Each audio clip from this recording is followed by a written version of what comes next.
सभी समर संघ के साथियों को जयपुरी का संगम नमन। मैं महाराष्ट्र से हूँ, रमेश करके, और महाराष्ट्र के बारे में और खासकर नागपुर के बारे में अब जानता नहीं हो, ऐसा कि यहाँ पर नहीं है, आप सभी लोग उससे सहमत होंगे। तो नागपुर में हमने दो अप्रैल को एक संगीत लगाई थी, जिसमें हमने 500 लोग बुलाए थे, 650 लोग आए थे। और नागपुर में भी क्षेत्र है जो निरंतर बहुत प्रसिद्ध है। अब वैसे तो दीक्षा भूमि के ऑडिटोरियम में हम लोगों ने बहुत बड़ा मैनेज किया था, लेकिन वहाँ पर 500 लोगों की व्यवस्था होती है, इसलिए हमने 600 लोगों को आया और रहने की और पढ़ने की सुविधा हो जाए, ऐसा बहुत ही बढ़िया प्रोग्राम हुआ। और मुझे खुशी और गर्व है कि दिल्ली के बहुत सारे साथी वहाँ पर आए थे, क्योंकि दिल्ली में जो भी आता है, दिल्ली के लोगों का एक विशेष स्थान होता है। नेशनल लेवल की जितनी भी पॉलिसीज होती है, और खासकर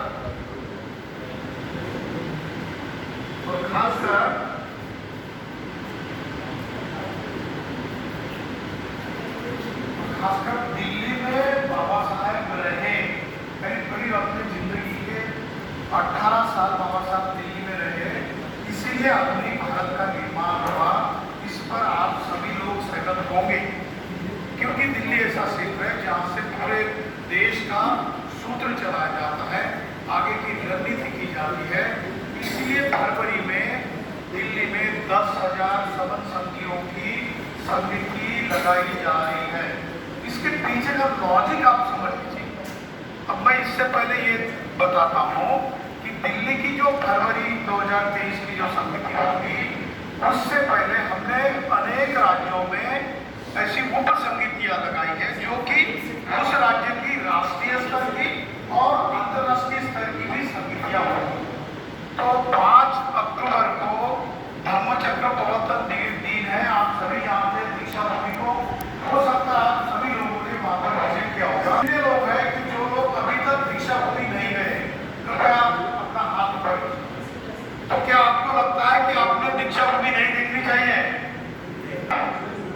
जिंदगी में मुझे और राज्य के लोग, जितने लोगों से मैं मिलता हूँ, वो कहते हैं कि मेरी जिंदगी का अंतिम सपना है कि मैं मरने से पहले एक बार तुम्हें दीक्षा भूमि देख लूं, क्योंकि ऐसा इंसान जिसने मेरे सारे भविष्य की पीढ़ियों का भला कर दिया, ऐसे इंसान ने इस देश की धम्म की कल्चरल कैपिटल है, जो दीक्षा भूमि है, वो नागपुर में है। इसीलिए सभी लोग चाहते हैं कि मैं एक बार अपने जीवन का सार्थक बनाने के लिए दीक्षा भूमि चला जाऊं। तो इसी उपलक्ष्य में हमने 5 अक्टूबर को दीक्षा भूमि का ब्रेक फंक्शन होता है। वहां पर करीब 15 से 20 लाख लोग आते हैं। 14 एकड़ का एरिया है दीक्षा भूमि का, और वहां पर खड़े रहने के लिए जगह नहीं रहेगी, इतनी पब्लिक आती है। तो आप दीक्षा भूमि का अंदर से स्तूप में जाकर दर्शन नहीं ले सकते। इसलिए वर्ल्ड पीपल समन संघ के नागपुर की इकाई जो है, नागपुर का जो संघ है, उन्होंने और महाराष्ट्र के समन संघ ने ऐसा डिसाइड किया है कि उससे पहले एक दिन, क्योंकि लोग 3 दिन से पहले जाना शुरू हो जाते हैं। जिन लोगों के पास कम पैसा होता है तो वो लोग आखिरी दिन में आ जाते हैं, क्योंकि वहां पर रहने की कोई टिकट निकालने की जरूरत नहीं होती। लेकिन यहाँ पर बैठे हुए सभी हम लोग, हमारे चेहरों को अगर देखें, और इन्हीं लोगों के अगर पुरखों के चेहरों को देखा जाता, तो वो कोई भी चेहरा हमारी आंख उठाकर नहीं देख सकता था। आज हम लोग अच्छे कपड़ों में हैं, अच्छे हालात में हैं, हमारे अच्छे रहने के घर हैं, और हम लोग इधर उधर जाने के काबिल है। ये केवल और केवल बाबा साहब की देन है। और ऐसे बाबा साहब ने अपने जीवन के अंतिम काल में हमको इस देश के ऐसे संस्कृति से जोड़ा था, जो कि संस्कृति 1500 साल तक इस विश्व की सबसे बढ़िया संस्कृति थी, और वो संस्कृति समन संघ की संस्कृति थी।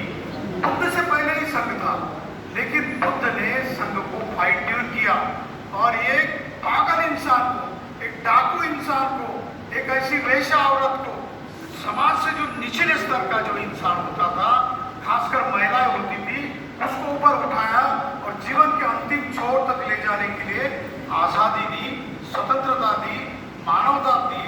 ऐसे बुद्ध ने जो संघ को डिफाइन किया था, उस संघ की विचारधारा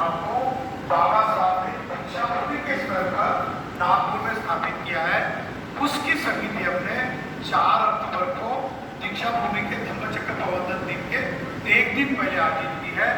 मैं चाहता हूँ कि इस समिति को आप सभी लोग जितने भी राज्य के यहाँ पर प्रतिनिधि होंगे, समन संघ के मेंबर होंगे, उनको मैं तहे दिल से रिक्वेस्ट करता हूँ कि आप ये 4 अक्टूबर का जो रिजर्वेशन है अभी करा लें, क्योंकि नागपुर में जाने के लिए हो सकता है अभी ये 5-6 दिन में रिजर्वेशन शायद नहीं मिलेगा, ऐसी स्थिति है। क्योंकि करीब करीब सारे भारत से 10 से 12 लाख लोग आते हैं और 10 लाख लोग महाराष्ट्र से आते हैं। तो ऐसे में आपको अड़चन ना हो जाए, तकलीफ ना हो, इसलिए आप उसका रिजर्वेशन कर लें। क्योंकि हमने वहाँ के एक या तो दीक्षा भूमि कहा, अगर संख्या ज़्यादा होती है तो बगल में नागपुर में बहुत बड़े बड़े बिहार है, बुद्ध विहार है, तो बगल के कोई 1-2 किलोमीटर के एरिया में हम लोग बिहार में संगीत का आयोजन करेंगे। लेकिन पीछे याद रखना 4 अक्टूबर को प्रोग्राम होगा संगीत। तो आप कोशिश करें 4 अक्टूबर की मॉर्निंग में सुबह तक आप वहाँ पर पहुँच जाए। हमने खास करके जो संगीत का जो टाइम है वो 3 बजे से रात को 10 बजे तक इसीलिए रखा है क्योंकि 4 तारीख को जैसे आप पहुँचोगे तो हमारी 2-3 बजे संगीत का मुख्य समारोह शुरू होगा। उससे पहले आप 12 बजे तक आओगे, वहाँ पर फ्रेश हो जाओगे और दीक्षा भूमि में खाने के इतने स्टॉल होते हैं, नागपुर के लोग इतने दिलेर हैं कि वो चाहे 10 लाख लोग आए या 20 लाख लोग आए, अपना पूरे साल भर का जितना भी कमाई का साधन है उसमें से 10% को लोगों की सुविधा के लिए अच्छे क्वालिटी का खाना बनाते हैं। और हमने भी विद पीपल समन संघ के नागपुर इकाई ने आपके लिए खाना फ्री में अलॉट करने की सुविधा वहाँ पर उपलब्ध होगी। हमारा एक स्टॉल होगा दीक्षा भूमि के बगल में, आगे 30-40 मीटर के बाद, क्योंकि वो स्कूल के अंदर तो किसी को नहीं आने दिया जाता, खाने का कोई सुविधा उधर नहीं होती। वहाँ पर सिर्फ बुक स्टॉल होते हैं और मेन टीवी के या सोशल मीडिया के वहाँ पर ऑफिसेज होते हैं। तो वहाँ पर आपको खाना मिलेगा। आप 4 तारीख को आओ या 3 तारीख को आओ, हम लोग आपको मुफ्त में खाना उपलब्ध करा देंगे। रहने की सुविधा सिर्फ इतनी है कि वहाँ के सारे गेस्ट हाउसेज पूरे पैक होते हैं, क्योंकि भारत से जितने भी मेंबर ऑफ पार्लियामेंट हुए या फिर MLAs होते हैं वो अपने अपने लेटर पर सारे के सारे रेस्ट हाउस बुक करते हैं। अब तिलक राज सर को मालूम है, तिलक राज सर ने उसी दिन जिस दिन हमने अनाउंसमेंट किया उन्होंने अपने एक डिपार्टमेंट से गेस्ट हाउस बुक कर लिया। वहाँ का MLA हॉस्टल है, उसमें से करीब 300-350 लोग ऑक्यूपाई हो सकते हैं। तो हमने उसमें से 50 जगहों का आरक्षण कर लिया। लेकिन आप लोग अगर 500 से ज़्यादा संख्या में अगर आओगे तो हम लोग उसकी भी सुविधा करेंगे। हम लोग ऐसे ही बिहारों में रहने की आपकी सुविधा कर सकते हैं। सिर्फ इतना तकलीफ इतनी होगी कि आपके लिए मोबाइल व्हीकल्स रहते हैं, टॉयलेट के मोबाइल टॉयलेट्स रहेंगे, उसमें नहाना पड़ेगा, उसमें टॉयलेट की सुविधा भी होगी और रहने के लिए हमको डॉर्मेट्रीज करनी पड़ेगी। जैसे इस बिहार में करीब करीब हम 50 लोग यहाँ पर और 50 लोग नीचे के फ्लोर में हम लोग सोने की व्यवस्था वहाँ पर कर सकते हैं। जिनकी कैपेसिटी होगी उन लोगों के लिए हम लोग दीक्षा भूमि के इर्द गिर्द 1-2 किलोमीटर के एरिया में जितने भी होटल्स उपलब्ध है उनके पते भी हम आप लोग को देंगे, या फिर आप लोग गूगल से भी उसका रिजर्वेशन कर सकते हैं। वो नागपुर में सीतामढ़ी एरिया है, वहाँ से तो दीक्षा भूमि का अंतर 2 किलोमीटर, क्योंकि करीब करीब 1.5 किलोमीटर से 2 किलोमीटर के सारे रोड ब्लॉक कर दिए जाते हैं। वहाँ पर कोई भी 4 व्हीलर व्हीकल 2 व्हीलर व्हीकल को आने नहीं दिया जाता, क्योंकि सारा का सारा नागपुर 4 तारीख को और 5 तारीख को इतना पैक रहता है कि जिधर उधर आपको पंचशील के झंडे दिखाई देते हैं या जय भीम के सारे नारे दिखाई देते हैं।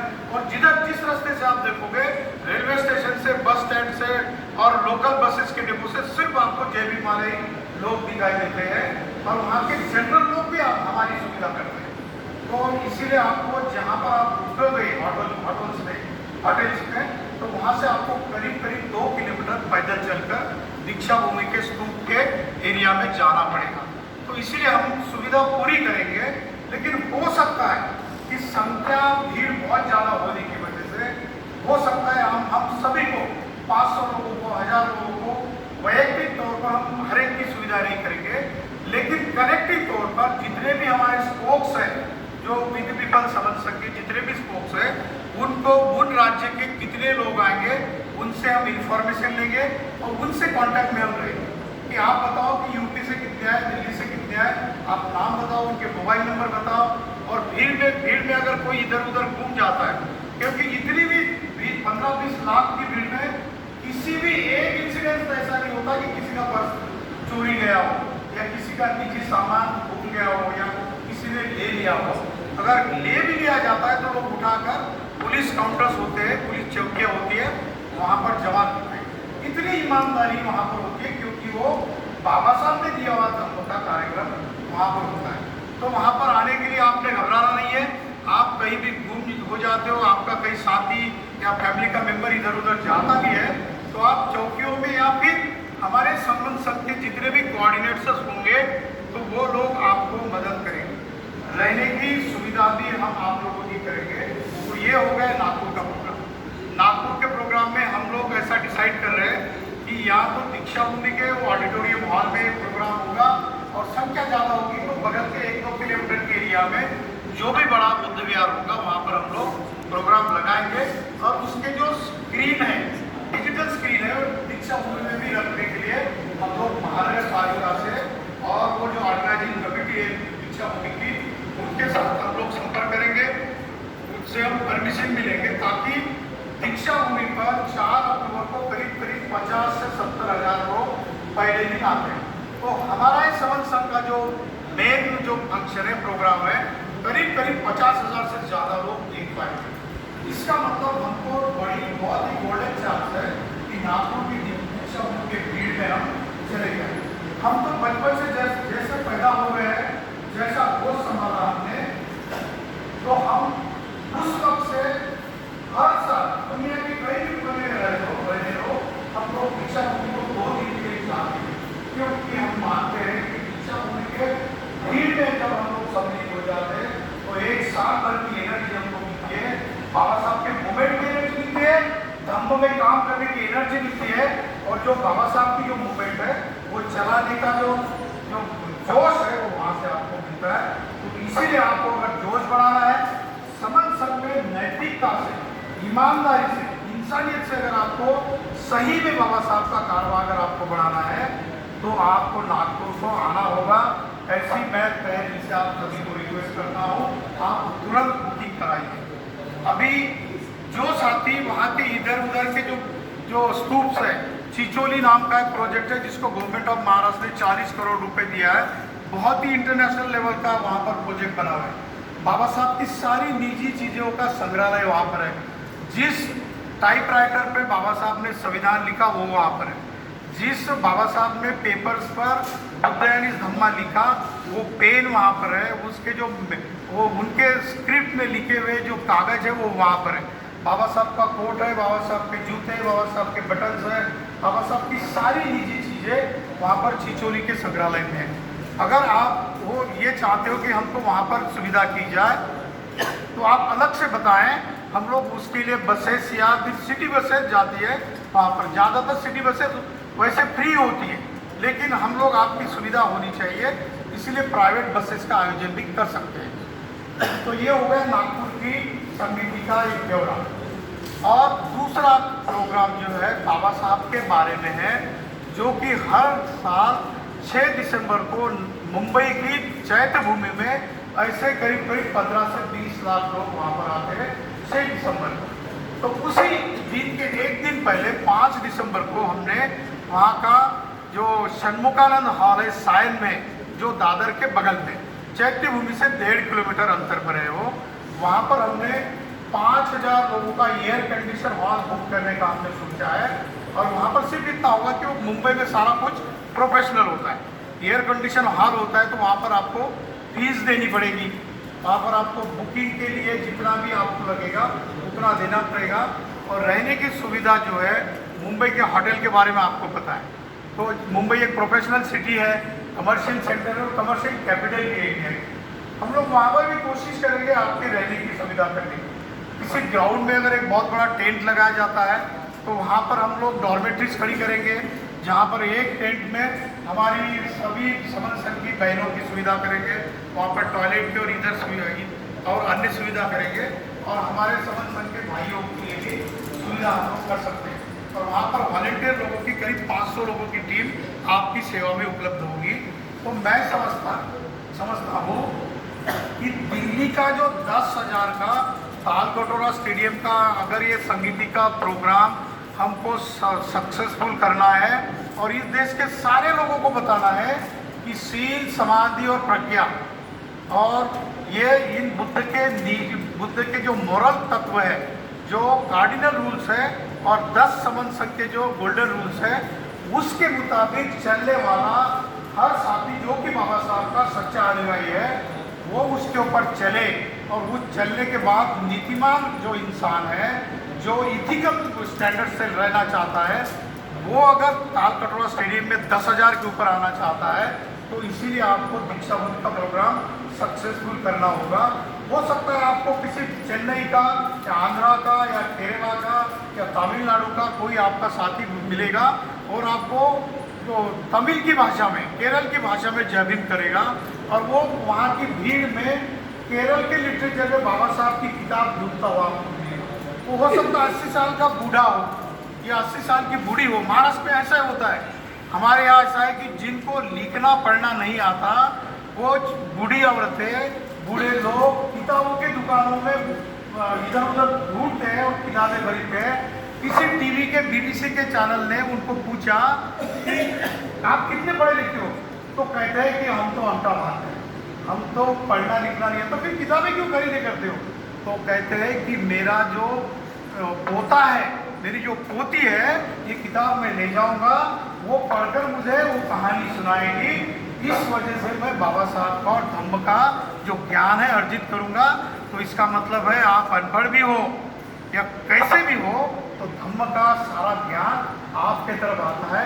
ऐसे ऐसे तरीके लोगों ने ढूंढे हैं, तो इन तरीकों को अगर ढूंढना है और इस देश को बाबा साहब का जो सपना है, आप कहते हो कि बाबा साहब ने ऐसा कहा कि इस देश को, भारत को बुद्धमय बनाना है, मैं उससे आगे बताता हूँ। बाबा साहब का एक बहुत फेमस कोटेशन है। बाबा साहब कहते हैं कि केवल भारत को ही बुद्धमय नहीं बनाना, बाबा साहब कहते हैं reconstruction of world is possible through Buddhism. विश्व की पुनर्रचना की जा सकती है वो बुद्ध के धम्म के और बुद्ध के तत्व ज्ञान के ऊपर आधारित ही विश्व की रचना की जा सकती है। तो ये सारा काम करेगा कौन? कौन करेगा? पिछले 70 साल से हमने 2 या 3 पीढ़ियों को हमने बर्बाद किया है। कैसे बर्बाद किया? जिस बाबा साहब ने हमारी प्रगति के लिए, हमारी आने वाली भविष्य की सारी जनरेशन की हित के लिए, भलाई के लिए अपने 4 बच्चों को खोया। 3 बच्चे बाबा साहब के अनुपस्थिति में मर गए। उनकी पत्नी जो इतनी प्यारी थी, इतनी शीलवान थी, उसको बाबा साहब ने खोया। और बाबा साहब के फैमिली के 12 मेंबर, 12 लोग उनके रिलेटिव थे, वो मर गए। फिर भी बाबा साहब ने उनके लिए कुछ भी नहीं किया। जो इंसान अपनी फैमिली की 12 लोगों की मौतें देखता हो, फिर भी वो कहता है, वो गुजरात के वहाँ पर ही उन्होंने शपथ ली थी कि अगर मैं मेरे समाज की उन्नति करने के लिए, प्रगति करने के लिए अगर मैं सक्सेस नहीं रहूँगा तो मैं अपने आप को गोली मार दूंगा, लेकिन मैं शपथ लेता हूँ कि मेरे इंसान जो मेरे समाज के हैं और इस देश के जितने भी वंचित लोग हैं उनके उन्नति के लिए मैं सारा जीवन अर्पित करूँगा। जब 1923 में बाबा साहब लंदन से MA, PhD, double PhD, MA, doctor of science, DLED, LLB, barrister of law, इतनी पढ़ाई कर दुनिया का सबसे बड़ा एजुकेशन लेकर और दुनिया का बेस्ट इंटेलिजेंट इंसान, जो कि कोलंबिया यूनिवर्सिटी ने मोस्ट जीनियस कोलंबियन का, दुनिया का सबसे होशियार होनहार लड़का, होना स्टूडेंट कहा, वो जब 1923 में अगस्त में वापस आता है तो उसके पास पैसे नहीं होते, क्योंकि पहले तो सयाजीराव गायकवाड़ महाराज ने उनको हेल्प की थी, बाद में शाहू महाराज उनको हेल्प करते थे। लेकिन 6 मई को 1922 में शाहू महाराज का निधन हो गया और बाबा साहब को पैसे भेजने वाला कोई भी नहीं था। तो दैनिक गुजरात करके बाबा साहब की फ्रेंड थी, वो उनके लिए ब्रिटिश पार्लियामेंट में काम करती थी और वो पैसे देती थी बाबा साहब को। और बाबा साहब जब आ रहे थे तो तब आते वक्त उनके पास जहाज से आना होता था तब, तो जहाज से वो क्लास वाली जो रूम होती है उसके आने के लिए टिकट के लिए पैसे नहीं थे, तो जानवर का जो कंपार्टमेंट होता है ना, भेड़ बकरियों और सुअरों का जो कंपार्टमेंट होता है, उसकी बगल के रूम में बाबा साहब ने सफर किया 1 महीने का, क्योंकि पैसे नहीं। और 1 महीना तक पढ़ाई करते हुए उसी जहाज से मुंबई में आए, और मुंबई में आकर देखते हैं तो 1 साल पहले का एक हादसा हुआ था। बाबा साहब 1921 में यहाँ से चले गए, और 1 महीने पहले बाबा साहब का गंगाधर नाम का जो बच्चा था, 1.5 साल का बच्चा, निमोनिया होने की वजह से गुजर गया। रमाई ने वो बताया नहीं, क्योंकि रमाई के साथ ऐसा समझौता हुआ था कि रमाई मुझे तकलीफ नहीं देना, क्योंकि मैं पढ़ाई करके जा रहा हूँ, तो मेरे निजी हित के लिए नहीं, ये जो मेरा सोया हुआ समाज है इसको जागरूक करने के लिए मैं पढ़ने के लिए दोबारा इंग्लैंड जा रहा हूँ, मेरे पास पैसे नहीं। तो रमा मुझे पैसे नहीं मत मांगना, और कुछ भी हुआ तो मुझे तकलीफ मत देना, क्योंकि मुझे निश्चित होकर वहाँ पर पढ़ना है, वहाँ से आकर मैं इस देश की उन्नति के बारे में कुछ कर सकूँ। ऐसे बाबा साहब जब अगस्त 23 में आ जाते हैं 1923 में, तो उनके पास डिस्ट्रिक्ट जज की ऑर्डर उनके घर में पड़ी। तो आने के बाद जब गंगाधर को खत लिखती है रमाई, जैसे 1 महीने तक तो उस माई ने खत ही नहीं लिखा बाबा साहब को, और सोचती 1 महीने के बाद बाबा साहब को खत लिखा, जो घर में जिस घर का मैं ऑफिसर स्पेशल ड्यूटी था, जब घर हमने खरीदा, तो मैंने वहाँ पर जाकर खुद का अनुभव लिया है। उस घर में 4 बार मैं गया, ब्रिटिश पार्लियामेंट में भी गया, यूनाइटेड नेशन में भी मैं गया, तो मैं निजी तौर पर जानता हूँ कि वहाँ पर जाने के बाद कितनी एनर्जी मिलती है। तो 1 महीने के बाद जब रमाई ने बाबा साहब को खत लिखा, लिखती है कि बाबा साहब अपना प्यारा सा गंगाधर मर गया, उसको निमोनिया हुआ था, मेरे पास पैसे नहीं थे, इसलिए मैं उसका इलाज नहीं कर सकी। बाबा साहब अपना बच्चा मर गया, लेकिन जैसा कि आपने मुझे बताया था कि कोई भी आफत आ जाए, कोई भी आपत्ति आ जाए, मुझे नहीं बताना, तो मैंने 1 महीने तक आपको नहीं बताया, तो क्या करें। बाबा साहब बोधिसत्व तो किसको कहा जाता है, और क्यों रमाई को हम लोग इतना पूछते हैं।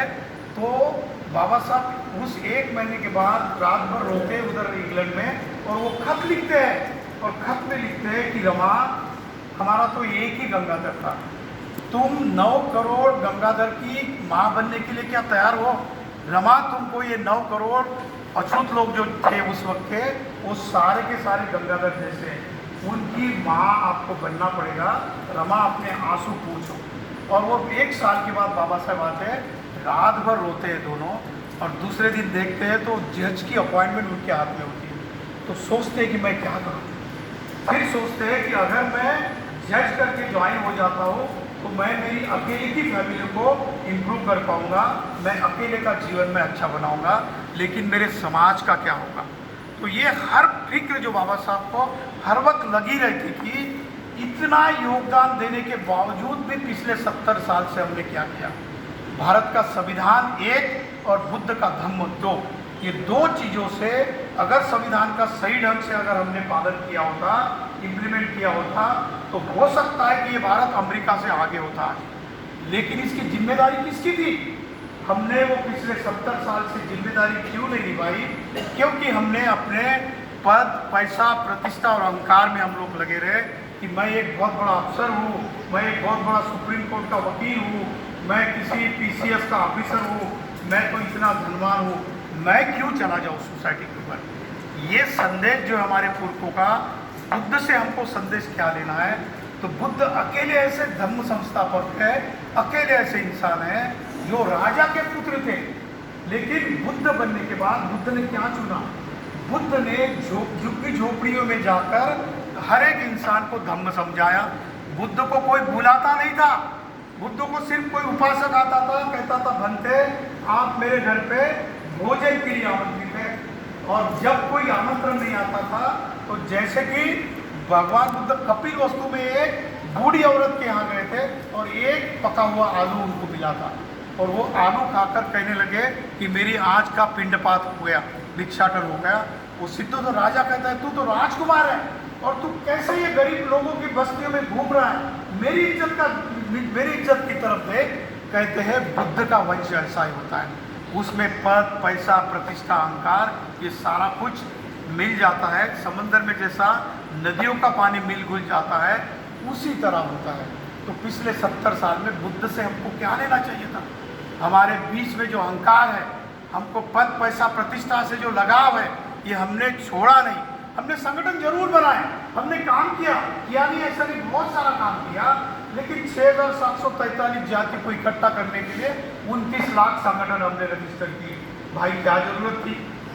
बाबा साहब ने 3 वर्ग में जातियां नहीं, SC ST और OBC में आपको संवैधानिक पद्धति से आपको यूनाइट किया था। आप लोग SC ST OBC करके अगर एक जगह जुड़ जाते थे, 3 ही संगठन बना लेते थे, और जब भी आरक्षण आपका खत्म हो जाता, किसी चीज का प्राइवेटाइजेशन हो जाता, किसी तुम्हारे हक और अधिकार और हुकूक का अगर सम्मान आपसे छीन लिया जाता था, तो तीनों ही जो वर्ग के लोग इकट्ठा हो जाते। कितने हैं संख्या में? 85% है। हम 85% की तो छोड़ दो, हम लोग 15% जो है, जो कि पहले अछूत कहे जाते थे, जो शेड्यूल कास्ट से, इतने भी लोग हम लोग इकट्ठा नहीं हुए। और पिछले 70 साल में जितना कारवा बाबा साहब ने हमारे लिए खड़ा किया था, इसलिए बाबा साहब जब दीक्षा भूमि में बोलते हैं, ये जो मैंने हमारे लिए जो कारवा यहाँ तक ले आया हूँ, इसको एक काम करना, इसको यहाँ से आगे नहीं ले जा सकते कोई बात नहीं, लेकिन किसी भी हालत में इसको पीछे ना जाने देना। हमने क्या किया? 29 लाख संगठनों में से 4.5 लाख संगठन हमारे बने। हमने 4.5 संगठनों में, 4.5 लाख संगठनों में एक दूसरों की खिंचाई करने में सारी हमारी ऊर्जा खत्म कर दी। ये ऊर्जा आपको अब कब मिल सकती है, कैसे मिल सकती है? तो बुद्ध ने संघ को फाइन ट्यून किया। बुद्ध ने कहा कि जो इंसान अपना अहंकार भूलने को तैयार है, पद पैसा प्रतिष्ठा छोड़ने को तैयार है, वो मेरे सामने आ जाए, मैं बताता हूँ वो संघ की जो रूल है। एक ही काम करना है, आपको जुड़ना है, जोड़ना है।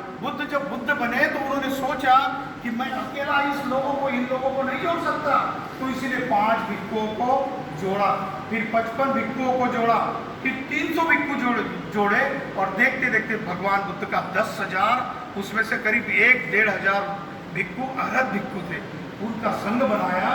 और वही आइडिया सम्राट अशोक ने उठाई, और सम्राट अशोक कहता है अपने शिलालेख में, ऐसा ही विद्या धम्म पालना धम्म विधाने सुखियारा होती। मेरे धम्म का शासन कैसा है? ऐसा ही विद्या, मतलब विधि यानी कानून कैसा है? मेरे राज्य का कानून ऐसा ही विद्या है। कैसा है? धम्म पालना धम्म विधाने सुखियाना होती थी।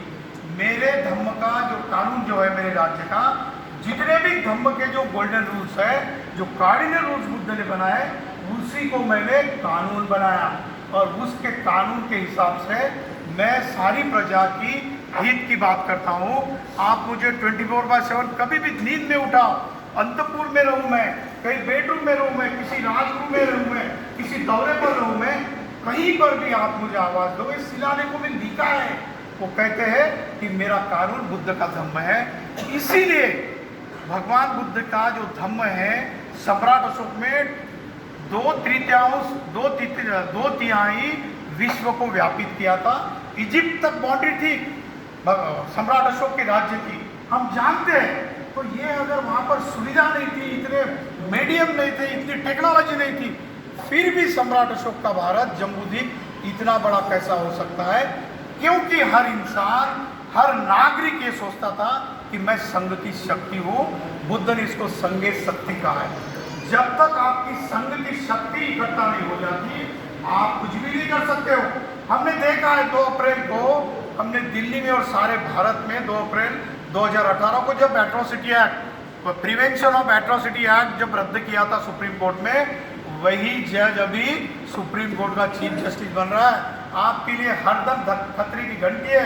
और बाबा साहब ने बार बार आगाह किया था, आप इकट्ठा नहीं होंगे, आप संगठित नहीं होंगे, शिक्षित नहीं होंगे, तो आपको धक्के बैठेंगे, आपके सामने संकट खड़े होंगे। तो ये 2018 में हम लोग 10 लाख लोग रास्ते पर आए थे, तब तो कोई लीडर नहीं था, कोई पॉलिटिकल लीडर ने लीड नहीं किया था। संघ के रूप में वो एक दिन का हमारा आक्रोश था। अगर हम लोग उसी फार्मूले को संगठित तरीके से 1+10 का फार्मूला है, टीम 11 है, मेरी जिम्मेदारी है कि अगर नेटवर्क कमेटी का चेयरमैन जो है, जो कि हर साल में बदलता है, उसकी कोई मोनोपाली नहीं है प्रकाश सिंह सर की कि वो साल भर 10 साल आपसे इंफॉर्मेशन ले और आपके ऊपर दादागिरी करे। बिल्कुल नहीं। 1 साल के बाद उनके जगह कोई और लेगा। कौन लेगा? जो सबसे अच्छा तरीके से और सबसे ज़्यादा लोगों को जोड़ेगा वो नेटवर्क कमेटी का चेयरमैन होगा। और वो चेयरमैन कोई राजा नहीं है, वो चेयरमैन अकेला डिसीजन नहीं लेता है। डिसीजन ये वी द पीपल समन संघ के हर महीने के 1 तारीख को जो हाउस लगता है उस हाउस में सर्वमत से निर्णय लिया जाता है और वो रूल बन जाता है संघ का। और ये रूल वही है जो बुद्ध ने बनाया, ये रूल वही है जो सम्राट अशोक के शासन का रूल था, ये रूल वही है जो बाबा साहब ने फंडामेंटल राइट्स में आर्टिकल 12 से 35 में और आर्टिकल 36 से आर्टिकल 51 के बीच में directive principle of state policy ने जो लिखा है वही रूल है, इसके अलावा कुछ भी नहीं है। लोग आपको पूछेंगे कि क्या संबंध संघ है, क्या संगम नमामि है, इसका एक उदाहरण देता हूँ और मैं खत्म करता हूँ।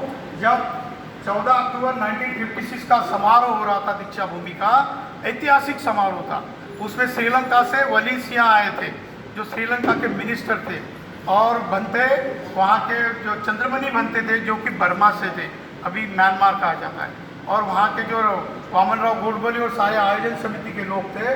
पहले दिन ऐसा ही समारोह हुआ जैसे कि प्रकाश सिंह सर ने कल डिसाइड किया कि मिनट टू मिनट प्रोग्राम कैसा होना चाहिए। हमारे साथ डिस्कशन किया कि पहले कौन आएगा, उसके बाद कौन बात करेगा, उसके बाद कौन बात करेगा। ऐसा ही मिनट टू मिनट प्रोग्राम 13 अक्टूबर को रविनगर के शाम होटल में बाबा साहब ले रहे थे। उस वक्त का जो भिक्खु संघ था उसके प्रति बाबा साहब बहुत नाराज चल रहे थे, क्योंकि उस वक्त के भिक्खु संघ के जो खासकर और कंट्रियों के जो भिक्खु थे उनको तो डोनेशन मिलता था, वो अपने खाने पीने में इसमें भिक्षाटन में इसमें ज़्यादा वक्त गंवाते थे, वो अभ्यास नहीं करते थे। तो बाबा साहब कहते कि आपकी जिम्मेदारी हो, जिसको भी संघ का रूल पता चला है, जिसको भी धम्म का नॉलेज पता चला है, तो उसकी निजी जिम्मेदारी होती है जो सुख मैंने प्राप्त किया है वो सुख मैं औरों के बीच में अगर बांटता हूँ तो ही मैं समन संघ का अच्छा समन संघी हूँ, तो ही मैं बुद्ध का अनुयायी हूँ, तो ही मैं बाबा साहब का अनुयायी हूँ। ये कहने की उसकी हिम्मत होनी चाहिए और उसकी काबिलियत होती है। तो ऐसा सब्जेक्ट है, बाबा साहब बोले कि मैं संघ के प्रति बहुत नाराज हूँ, मैं संगम नमामि या संगम शरणम गच्छामि बोलूँगा या नहीं बोलूँगा, इसके ऊपर मैं संभ्रमित हूँ, आप बताओ। तो बाबा साहब को तो कोई सुझाव नहीं दे सकता था, इतने बड़े ज्ञानी को, पंडित को कौन दे सकता था। लेकिन बीच में लोगों के बीच में फिर चर्चा शुरू होगी, कानाफूसी हो गई, क्या करेंगे बाबा साहब तो संगम शरणम गच्छामि नहीं बोलेंगे। बाबा साहब टेस्ट कर रहे थे। तो बाबा साहब ने फिर भंते चंद्रमणि को पूछा, वामनराव गोडबोले को पूछा, उन्होंने डिसाइड किया। फिर चंद्रमणि भंते ने वामनराव गोडबोले जी को बोला कि ऐसा करो कि ये जो संगम शरणम गच्छामि है ना, ये बाबा साहब को कहना जरूरी क्यों है?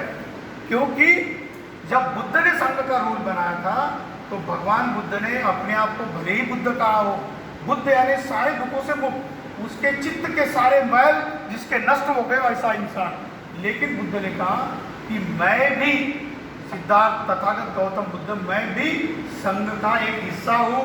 बुद्धम शरणम गच्छामि, धम्मम शरणम गच्छामि आप तो बोलोगे, लेकिन मेरे साथ मैं खुद भी संगम शरणम गच्छामि बोलता हूँ।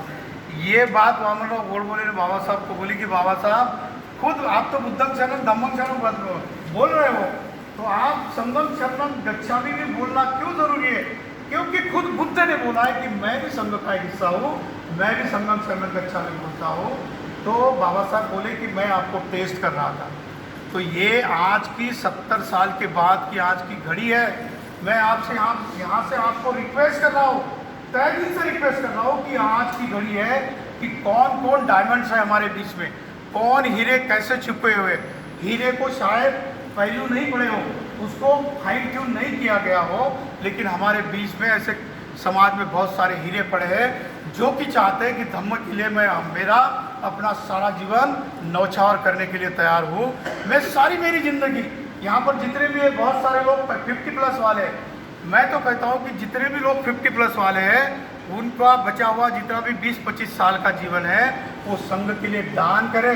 जैसा कि सर ने कहा, सर ने कहा, देसाई सर ने, कि मेरा सारा जीवन मैं अर्पित कर रहा हूँ। मेरे रिटायरमेंट के दिन 30 जून को मैंने भी डिसाइड किया कि मेरा बचा हुआ सारा जीवन मैं संघ के प्रति अर्पित करता हूँ, क्योंकि मेरा पेट भर चुका है। मेरे बाल बच्चों की सुविधा केवल बाबा साहब के वजह से है। मेरे जिंदगी में अगर बाबा साहब नहीं होते तो आज भी मेरा मूल्य जीरो होता, जीरो, शून्य होता।